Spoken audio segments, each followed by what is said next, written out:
Hi guys, welcome back to another episode of the Storytime Society. I'm your host Jamie, and I'm so happy you're here. I'm so glad you're alive. Thanks for tuning in to another episode. If you haven't already, please press the subscribe button, the like button, leave a comment down below. Let me know what you're doing. What time is it where you are? Also, if you can, please give me hype points because it helps push out my podcast. And we love that. We're trying to take advantage of the new little hype point system. So you'd really be helping me out. And I love you so much. Okay. The title of the... Wait, also, did I say that the theme of this episode is updates only? Because that's the theme of this episode. And the title of the first story is, Police have informed me that my DNA was connected to the unidentified victim of a historic homicide. Yesterday, I was contacted by the police in a province that I'm not from. I'm Canadian, informing me that my DNA has been found to be connected to the victim of a very old cold case in Canada. Not exactly how I thought my day was going to go at all, but very interesting. When speaking with the detective, I was informed of the individual's presumed heritage and which side of my family the link was made from. But the catch: my grandma knew very minimal about her father, and a relative of mine has been working on a family tree for years but struggled. So here I am, with nothing to go off of, no idea where to begin. And in 24 hours, I've now learned that the entire side of my family was extremely well documented, with multiple records of our entire ancestry tracing all the way back to 1500. Turns out we've been living with a completely unnecessary mystery all of these years regarding our history. So, how far back on this family tree should I be handing over? Who should I include? Any help would be appreciated. Please note that I have taken all proper precautions to ensure that this is legitimate and it is truly was the police and not a scammer.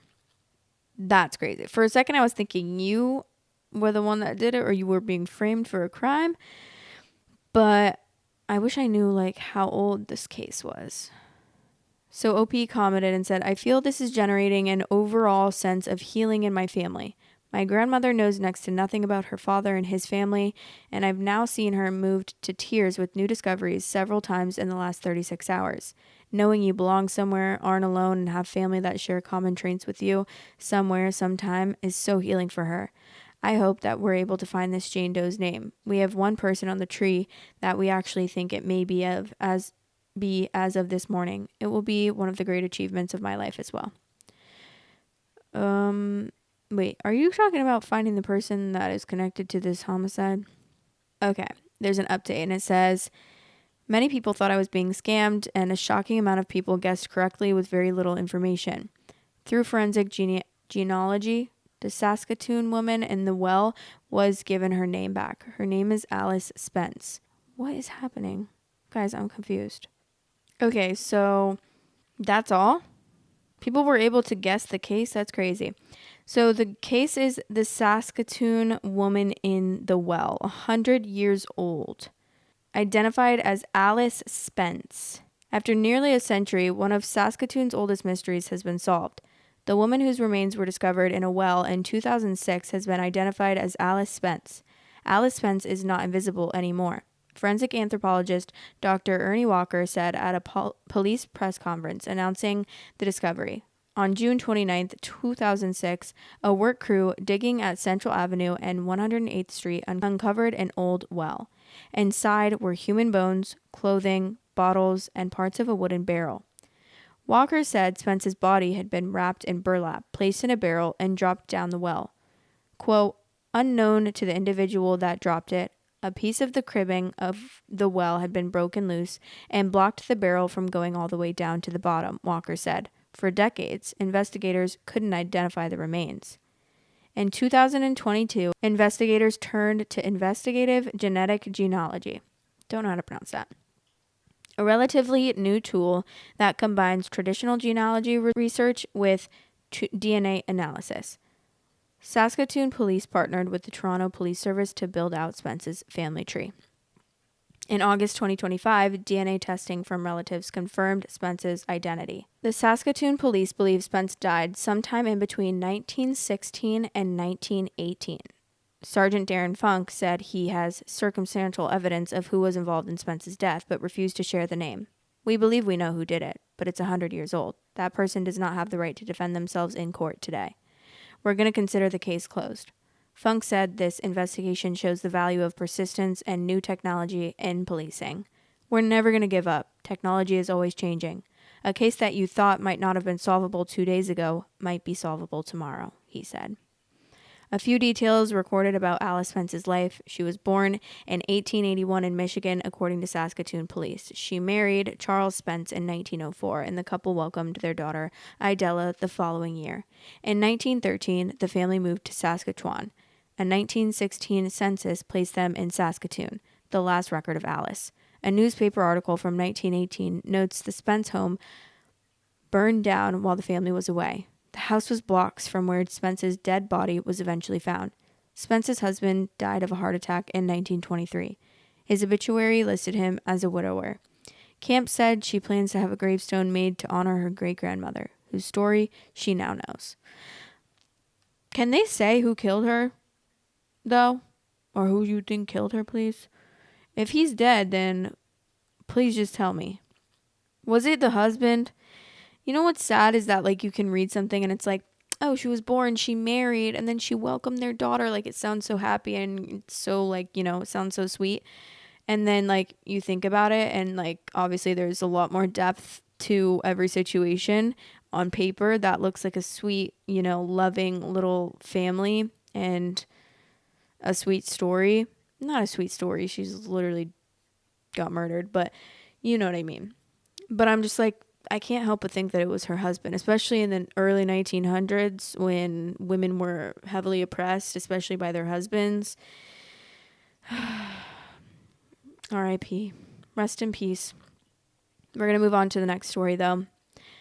The title is, Dad wants to do a memorial for my sister at my wedding, but I'd rather she wasn't mentioned.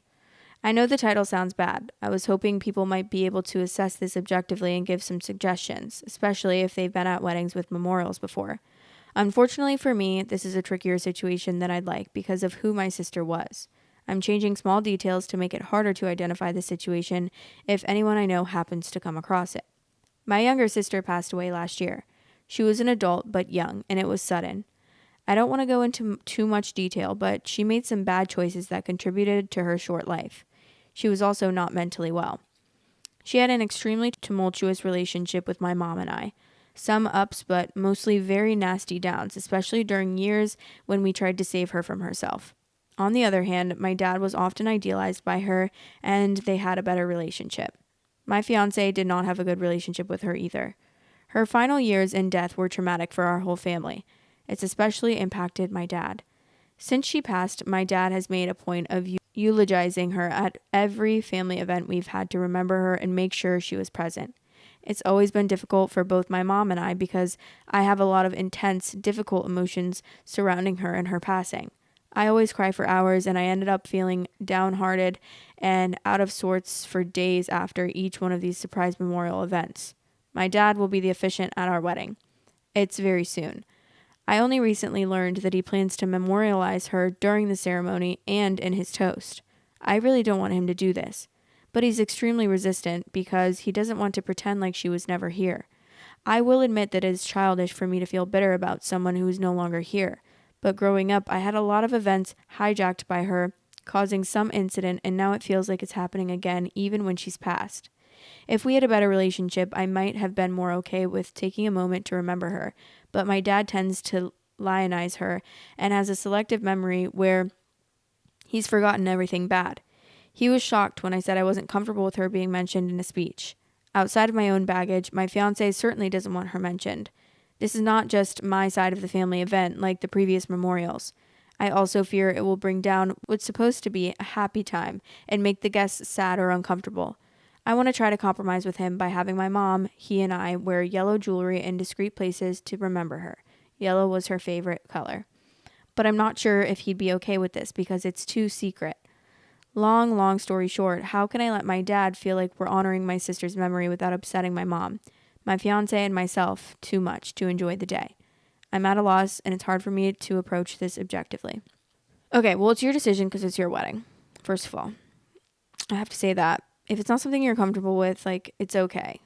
But could you do something like simple, maybe just like have an open chair for her with like her name on it, like in memory of, but like have your dad be like, please don't say anything, bring it up. Like this needs to be enough, because I understand where you're coming from. Also, you're saying that affects you as well. And like, this is your wedding day. You want to have a happy day. You don't want to have a sad day. Edit, I need to go to bed, so I won't be replying further, but I wanted to thank the people who offered condolences and advice, and also those who were rightfully saying, girl, what are you thinking, when I said maybe I should just let him do it. I've gotten a lot of great ideas for other ways of remembering people, not just my sister, and ways to handle it if my dad tries anyway. I'm having a serious discussion with him tomorrow, and if I get any hint that he's going to ignore my fiance and I's wishes, then we'll find another officiant. Wish I'd been smart enough to fully settle this issue months ago instead of days from the wedding, but lesson learned about clear communication there. Thanks again. Okay, some comments made by OP. She said, my mother and I have both tried to talk about how we process grief differently, especially given how difficult our relationship with my sister was. That's part of why I wasn't expecting him to do this at this event, because he did it for my birthday, and I had to talk about how hard that was. Unfortunately, I guess I didn't make the impression that I thought I did. I didn't want to ask him to step down as the officiant because I think that would really hurt him and cause more problems than just letting this happen. I just hope I could find some compromise that allows him to feel like he's not forgetting about his other daughter without making me too depressed to be a good wife to my fiance or hostess to my guests. It really, really messes with me when I think about her death too much. That's so valid. I understand. That's so valid. She said the special flower or colors is a nice idea, as well as including things relevant to my fiance, so it's not just for my sister. Again, my fiance did not like her because of being protective of me, so the thought of dedicating the wedding to her is not sitting well. A moment of silence is a good idea, especially if it's about all those who couldn't be here, not just my sister. I know my fiance has relatives who passed a long time ago, but the sadness lingers, and they would have been wanted here. I can ask my man of honor, dude best friend, haha, to step in if things go off the rails. Even if my dad is not an officiant and just doing a toast, he has a good relationship with my dad, so I trust him to do it sensitively. That's a really good idea too, thanks. Regarding what you said about whether he wants us to be in pain, God, I hope not. I don't think so. I think he's trying everything he can to make this pain stop, but nothing can. He does other rituals that are more personal, which I'm happy he does if it helps him. It's just, this can be really hard on us. The eulogies seem to help him with the guilt he feels about not being able to save her from herself. Something we all deal with in different ways, about moving on, about everything. It's just a really bad situation. For a little bit, but only for a little. I think it's also I would like others to do this for me thing, which I get. Imagining people just celebrating and living life after you pass on, existentially terrifying, but it is something that happens to everyone. It is terrifying to think now, but when I'm dead, I'm probably not going to care unless I'm a ghost stuck on the earth. I don't know what happens after death, so I just imagine that I probably won't care when I'm dead. Like, y'all are going to care more than I do, you know? I feel like I'm going to go, like, somewhere really cool, and I'm going to be, like, chilling and, like, doing some fun stuff, and I'm not going to have to work, and I'm going to have, like, you know, whatever I want, and unlimited money, or money's not going to exist, and you can just get anything you want. I feel like I'm going to make up something in my head, and that's going to be my reality after I die. Genuinely, I feel like that could happen. I get the sentiment, though, of her saying that. Obviously, thinking about that, like, thinking about if I die and then, like, my family I don't even think about that because I know my family would be so sad and they would be missing me every day. Like, I know my family and friends would be, like, so devastated if I died. So I'm not, like, oh my God, they're going to be moving on and just, like, having so much fun. Like, I'm sure at some point they will start to have fun moments and stuff, but I think that forever, for the rest of their lives, they're going to think of me and, like, miss me. Okay, update.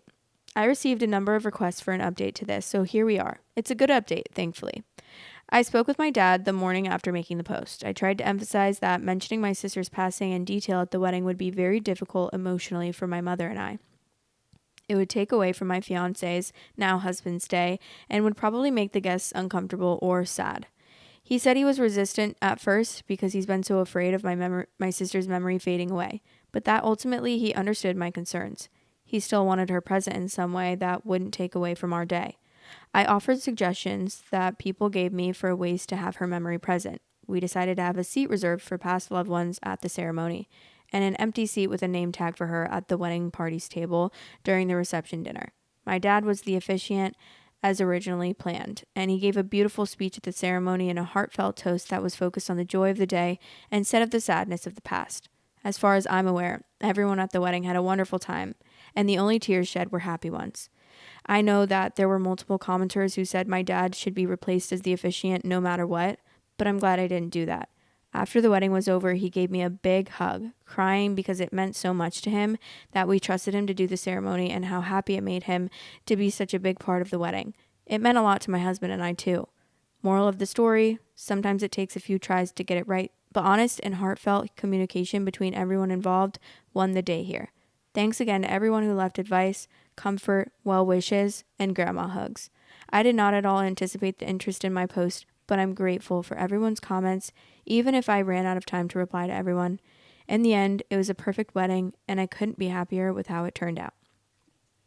I almost cried reading that, honestly, because I love that. I love happy, touching moments, and I can just imagine, I'm sure that was such a nice day for you guys, and your dad, in a way, got what he wanted without having it affect you. And I would just like to say that I suggested that in the beginning to have a seat reserved for her. Clock it. The top comment says, I'm glad they found the right way to frame it without minimizing his grief. Respectfully, the wedding day should not focus on her late sister. We'd love to see a good update. Crazy Cat Lady said, I remember an Am I the Asshole post where a woman wrote about how she wanted her eldest daughter who had died as a child to be mentioned at her younger daughter's wedding, and the younger daughter flipped out. She said her entire life had been overshadowed by the death of her sister, and she just wanted one day to be about her. I bet money that mother and daughter are no contact now. See, that's so sad because, I understand being sad about that, and I understand being, forever sad about that. But you also have a daughter that is here on Earth. So you should probably make her a priority as well. And not just make everything about your daughter that has passed away. Okay, we're going to move on to the next story. And the title is, Am I the asshole for telling my husband that I didn't want to come home after coming from a health resort with the 2 kids while he didn't do anything? Hi, so I, 27 female, and my husband, 33 male, we're married for 7 years already. We have 2 kids, a girl, 3, and a boy, 5. He works 40 hours a week while I work 32 hours a week. He dresses them and brings them to childcare and makes them ready for bed and puts them to sleep. I do the household, cooking, laundry. He helps me from time to time, but only if I ask. He goes with the dog in the morning and I go in the evening. It was always like that, and I never had any issues so far. Till I went to a therapeutic center with our 2 kids for 3 full weeks. In the time I was gone, I asked him to do 3 normal chores: cleaning the toilet, sending a packet back, and cleaning the laundry in our kids' room. He did nothing of that. I flipped and went mad. And he said he did so many things, like cleaning out the garden from stones, even though they would be collected in January. So his work wasn't necessary. He told me I should appreciate that he does household stuff, and it's my fault. I went to a therapeutic center. I could stay with the kids, and he could have taken care of the kids like always. He told me I suck at communicating because I'm sick of it, telling him what to do. After a few arguments, I flipped and basically told him I'd rather not come back home because now he went on a work trip and I'm now alone with the kids and need to clean up after the 3 weeks. Now the question, am I the asshole, and what should I do after he comes back? Edit, I'm not a native speaking American and thought that health resort is the term that we use in Germany as Mutterkind-Kur. I changed that. I went to a therapeutic retreat because of overload with everything. Wow, we have a lot of German in, well, actually I don't think that was this episode. I think that was the last episode that I filmed. Okay. Comment that explains what a Mutterkind-Kerr is. I'm not pronouncing that right. Sorry. Not the asshole. I immediately thought about Mutterkind-Kerr when I read your post. Dear readers, especially American ones, this kind of several week-long therapy stay that includes childcare is really great to support both mothers and fathers who desperately need help. And yes, apart from £10 a day copay for food, it gets covered by public health insurance. But nowadays, it's incredibly hard to get approved by a doctor or the healthcare provider. This isn't a spa for stressed out parents. This is a stay for parents who have such severe mental or physical health problems that they're basically falling apart. OP, it says a lot about your husband that he has let it go this bad for you to need this stay. He basically had a 3-week-long child-free vacation and was too lazy to do very easy chores. I'm very sorry. Of course they have this. I've never heard of this thing. I've never heard of something like this. America could never. Are you kidding? Are you kidding?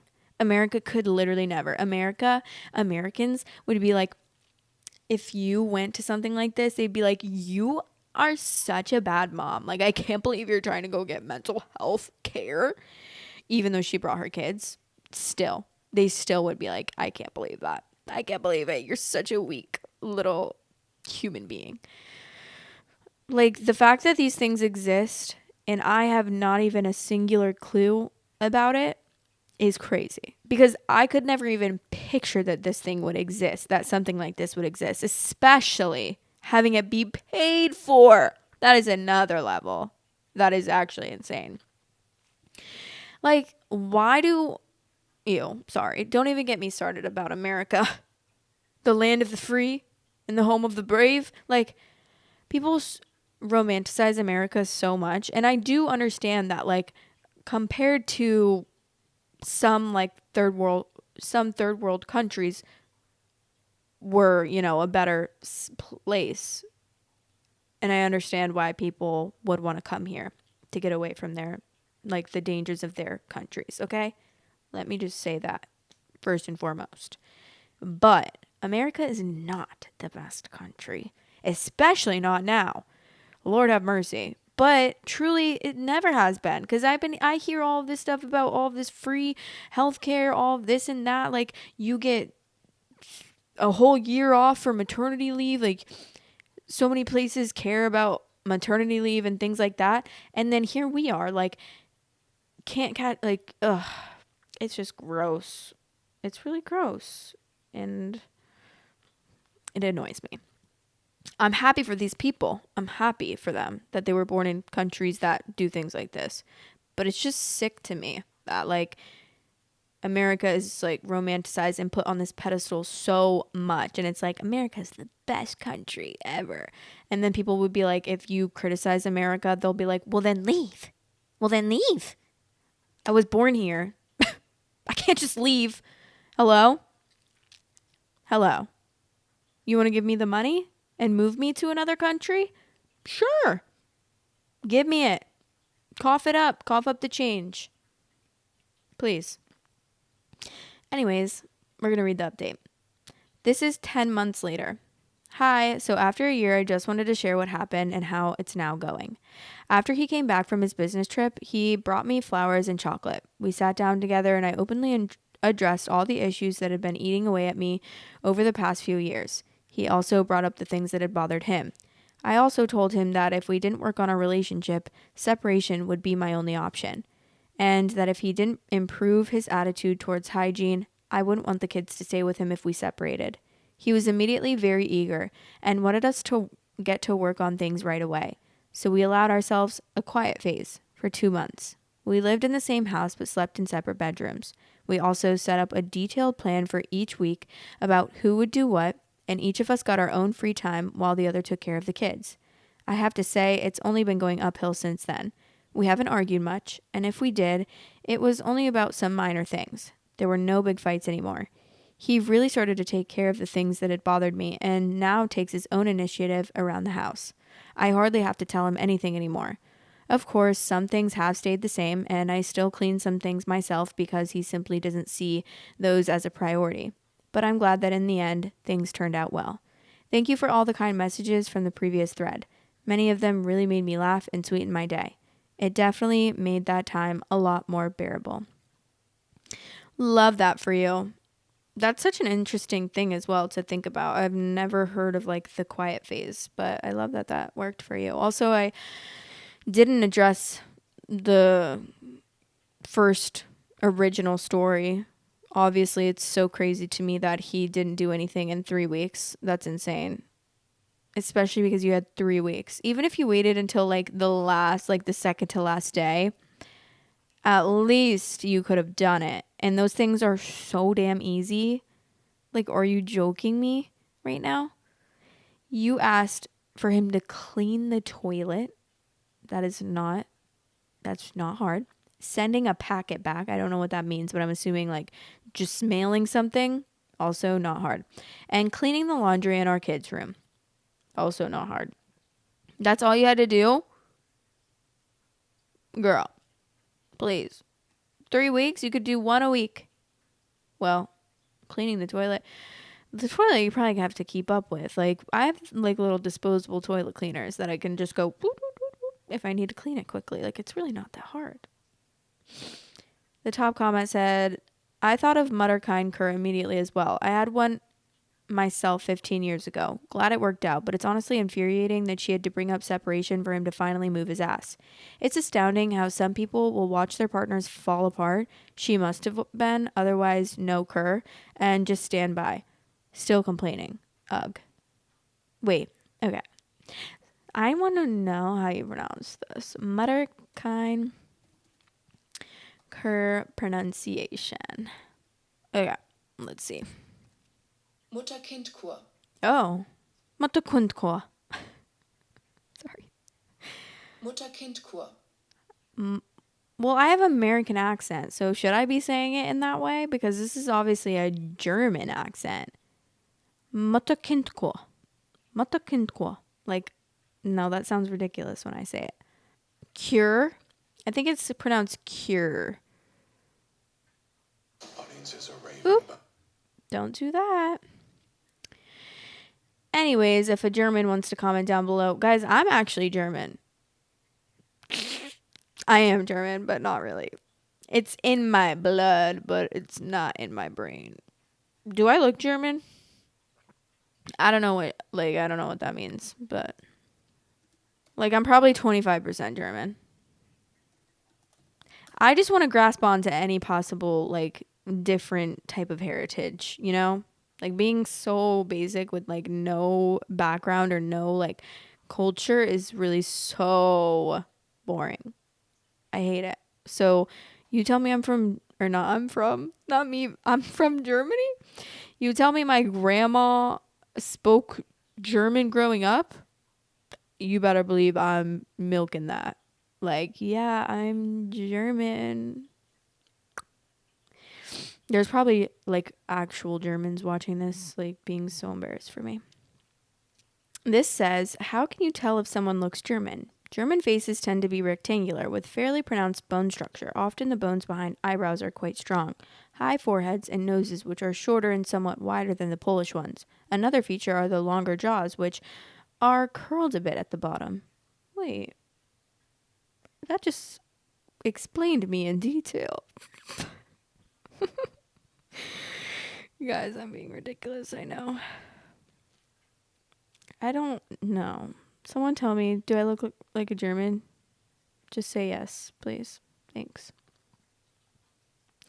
Okay, anyways, I love you guys. Sorry to the Germans that are watching this because Anyways, love you guys so much and can't wait to hear what you have to say about this episode. I'll talk to you guys in the next episode. You're my favorite people in the world and I love you. Bye. Storytime Society is now available on all listening platforms. If you are on any of those listening platforms, I would really appreciate it if you rated me 5 stars. Thanks for all the support. Love you guys. Thanks for watching. Please like, comment, and subscribe.